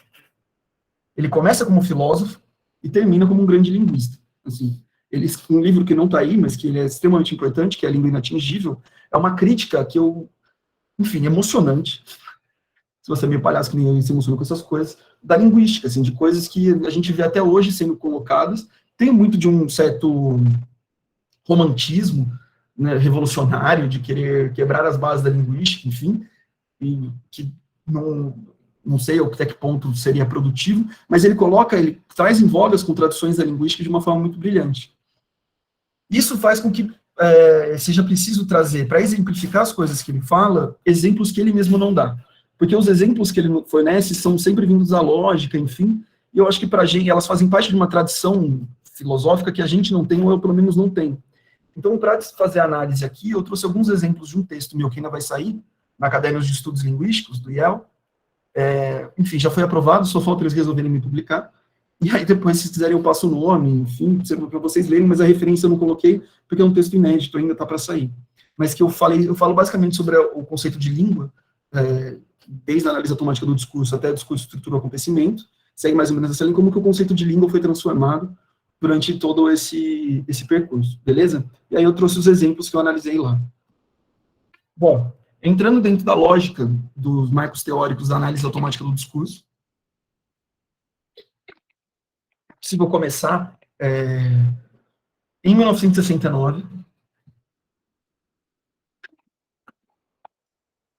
apesar de que o Pechet já escrevia desde 1966 sobre a ideia de produzir uma escuta social. Para ele, diferentemente então do Foucault, a questão sempre foi produzir escuta e foi produzir interpretação, recompreender o que significa interpretar ou criar uma outra forma de hermenêutica, como ele vai chamar, uma espécie de hermenêutica discursiva, né?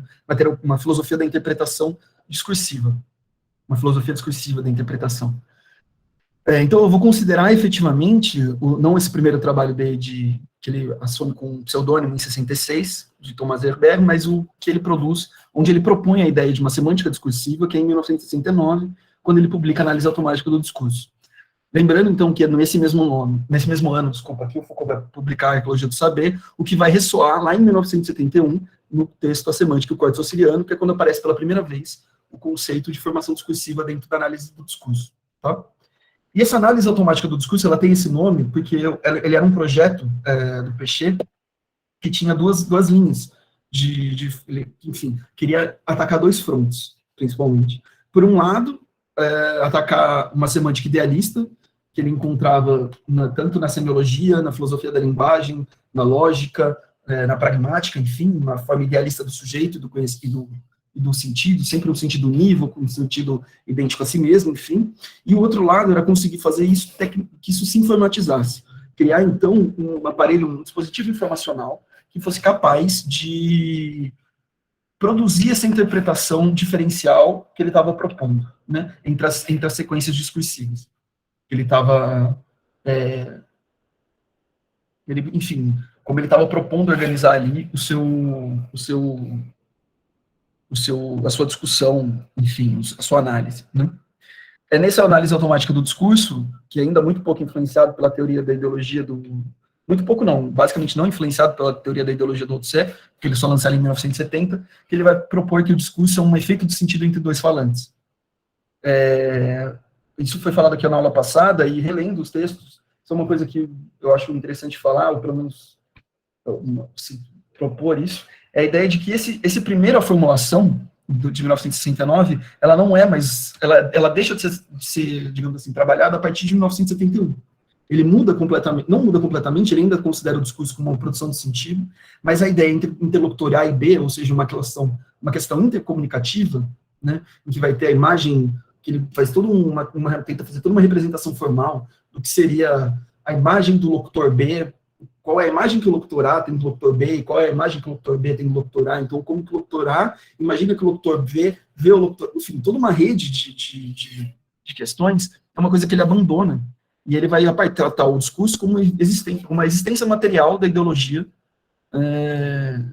enfim, nas relações sociais. Né?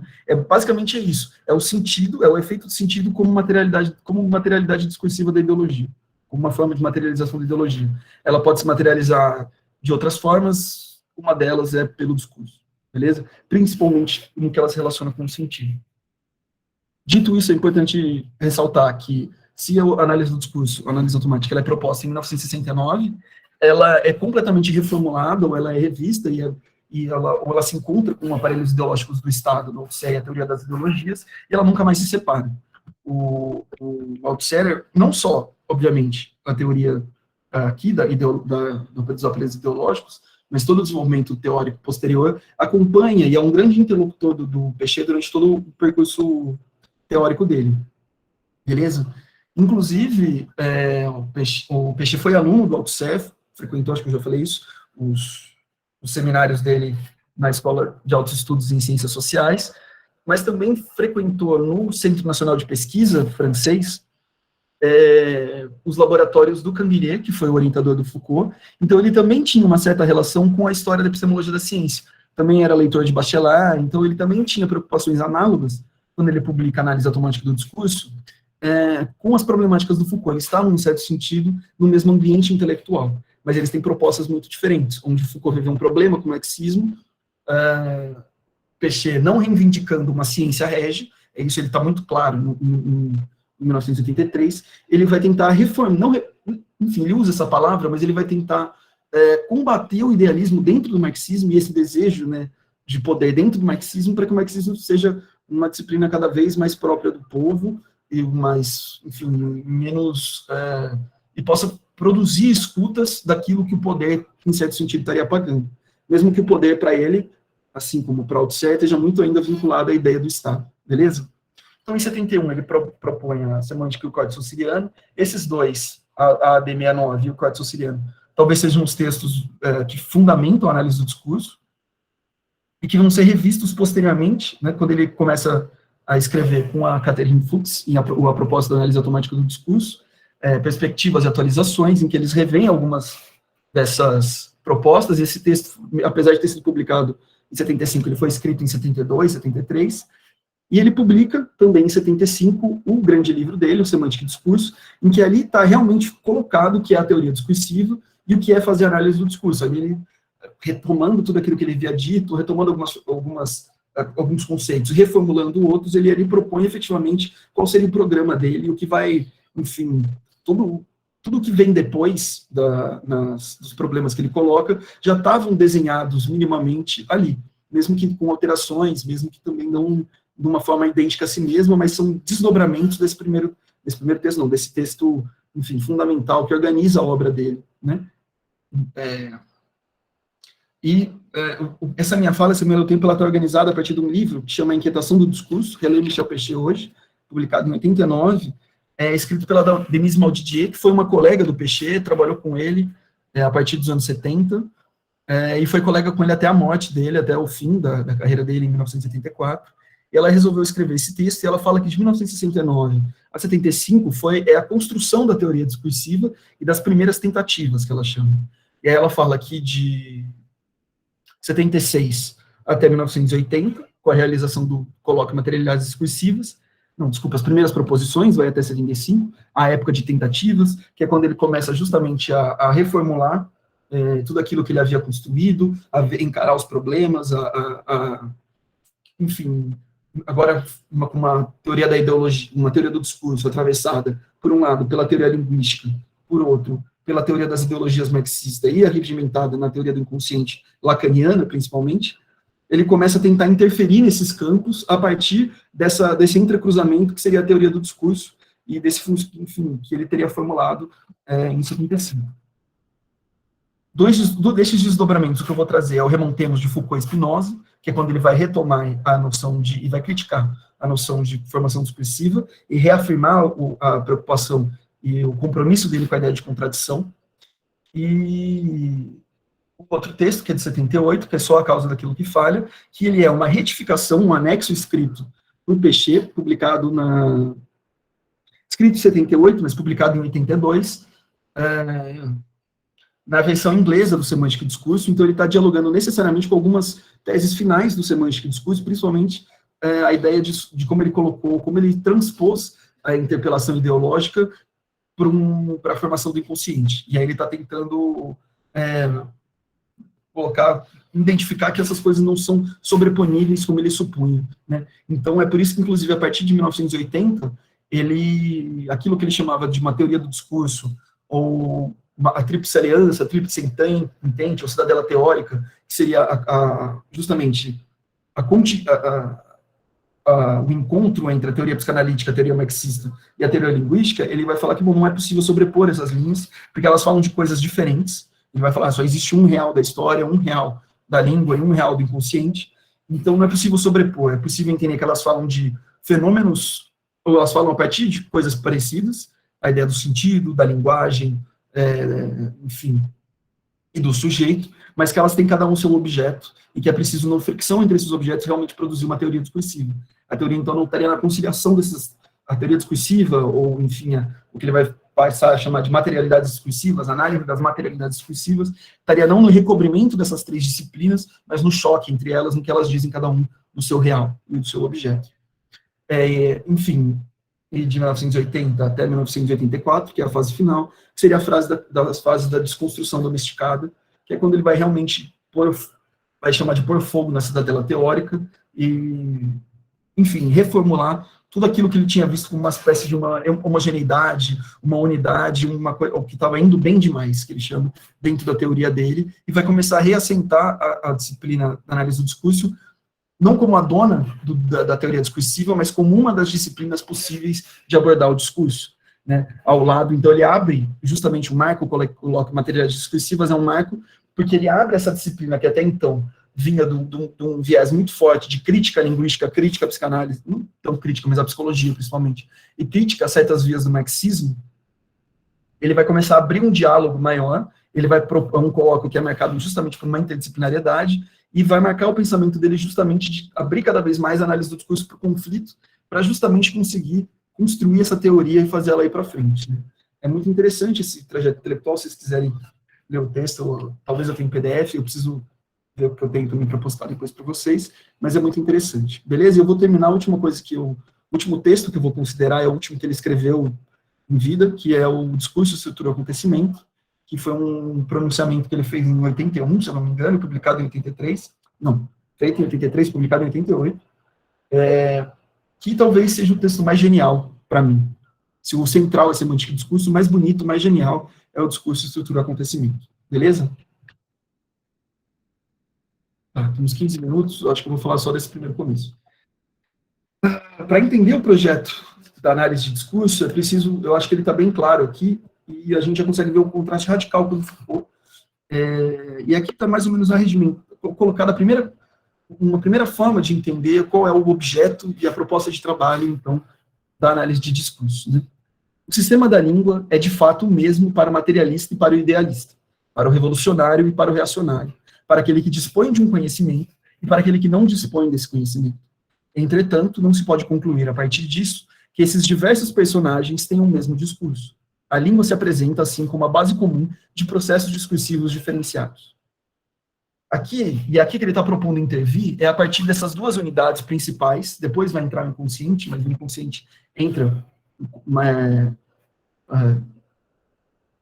articulado com a ideologia, né, na ideia de discurso. O discurso seria o que daria conta do inconsciente da ideologia, enquanto a língua, o sistema linguístico de outro lado, mas é justamente trabalhar no encontro entre esses dois elementos. Então, veja, aqui já tem uma primeira diferença com o Foucault, porque o Foucault ele vai justamente se opor à ideia de uma análise da língua.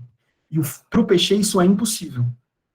Porque para ele, a análise do discurso marca uma especificidade interpretativa em relação à língua. Não é que para o Foucault, quando ele elenca o enunciado como objeto, é justamente o enunciado como essa unidade sequenciada que vai construir objetos de conhecimento. Aqui, para o Pechet, como que com uma mesma língua, o mesmo sistema linguístico, mesmo que essa língua não seja, como ele vai discutir depois, idêntica a si mesma, mas ela seja compartilhada por pessoas de uma mesma conjuntura social, de uma mesma formação social, como que com uma mesma língua, então, acesso supostamente ao mesmo sistema de signos, que diz respeito a uma mesma realidade, como é que, então, se dizem coisas diferentes? Como é, então, que uma mesma língua pode ser articulada por um materialista, por um idealista, para um revolucionário e para um reacionário, para aquele que dispõe de um conhecimento e para aquele que não dispõe, né? Então, como que isso cria sentidos distintos? e não como uma forma de erro, mas como uma forma justamente de conjugação da língua com o social, ou seja, do sistema linguístico com o processo discursivo. Então, a análise do discurso, isso ele vai retomar em vários momentos, é uma análise que vai trabalhar sobre a base linguística e os processos discursivos que ocorrem nessa base. É sempre no batimento entre esses dois elementos. Tá bom? Então, esse é o projeto teórico, é aqui que está enredado. Não é, por exemplo, a construção de enunciados sobre coisas, a construção de um saber e de coisas a se saber sobre. Não. É justamente como que a língua é movimentada para construir diferentes sentidos a partir de relações ideológicas, de poder, enfim, em relação ao inconsciente. Para construir sentido de evidência, para construir o sentido tanto de evidência do sentido, quanto de evidência do próprio sujeito, o sujeito que sabe quem é e a origem do que diz, né, e que, portanto, enfim, aquilo que ele diz é justamente aquilo que ele pensa estar dizendo, e reflete o seu pensamento, e que a outra pessoa, se compreender esse pensamento, esse enunciado compreende o seu pensamento, e se ela não compreender, é porque existe um problema de compreensão dessa pessoa, ou porque existe um problema de expressão desse enunciado.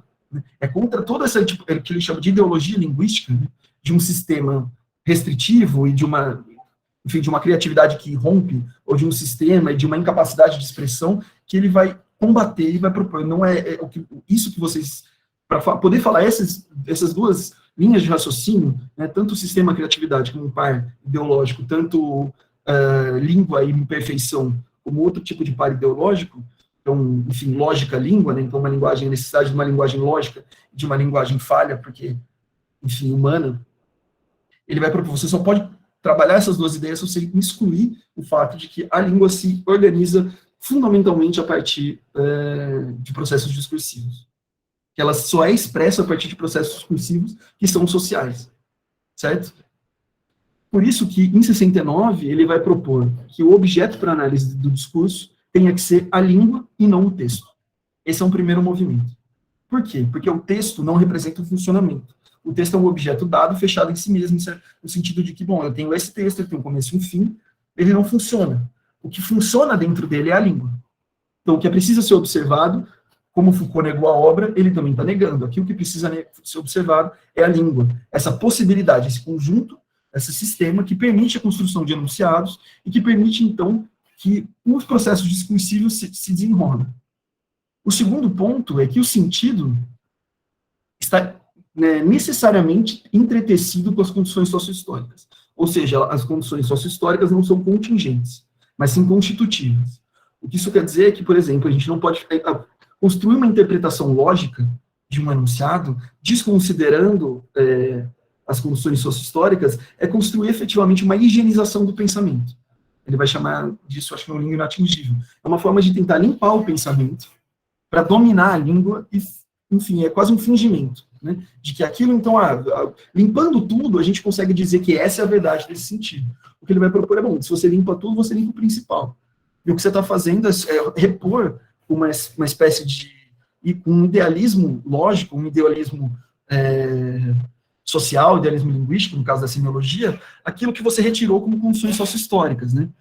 Não é porque, enfim, quando você tem um embate entre um significado de um fenômeno, não é porque entre um e outro está a verdade, mas porque um parte de uma postura, uma condição de um lado da condição social e o outro de outro.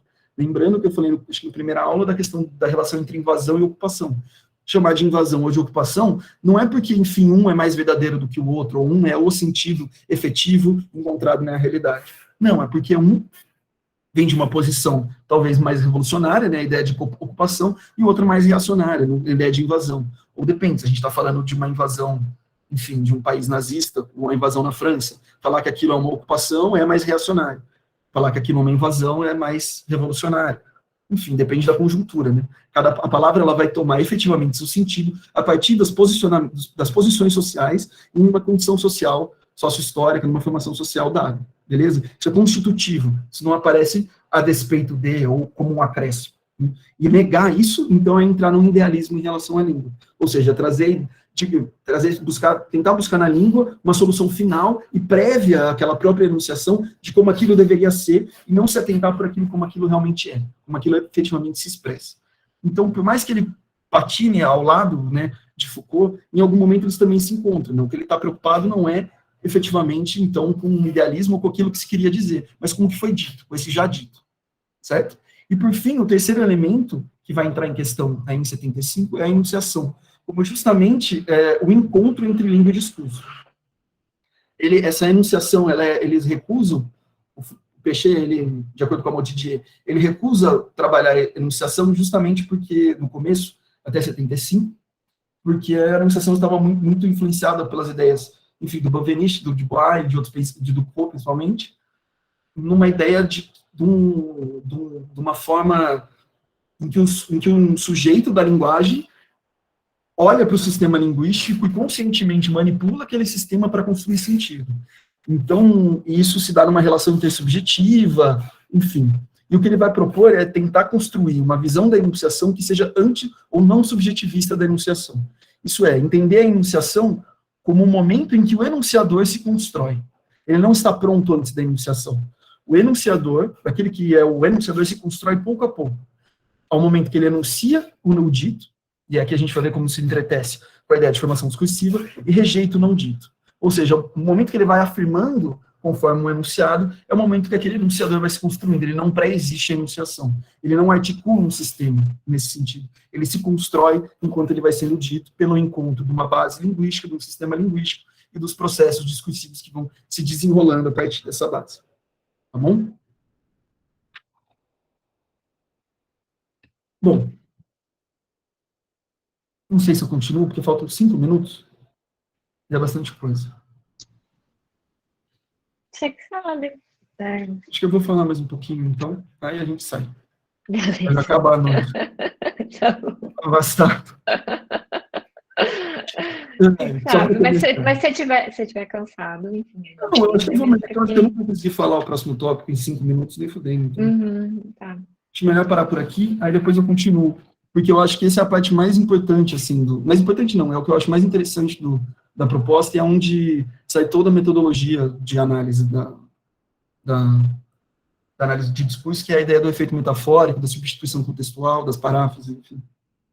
Então a gente continua semana que vem. Beleza? Certinho. Tem mais alguma pergunta, pessoal? Alguém? Acho que não tem nada aqui no chat, mas se vocês quiserem, enfim, ligar os microfones e, enfim, fazer algum comentário. Eu acho que eu nem falei nada ainda para alguém comentar. Mas tá, beleza.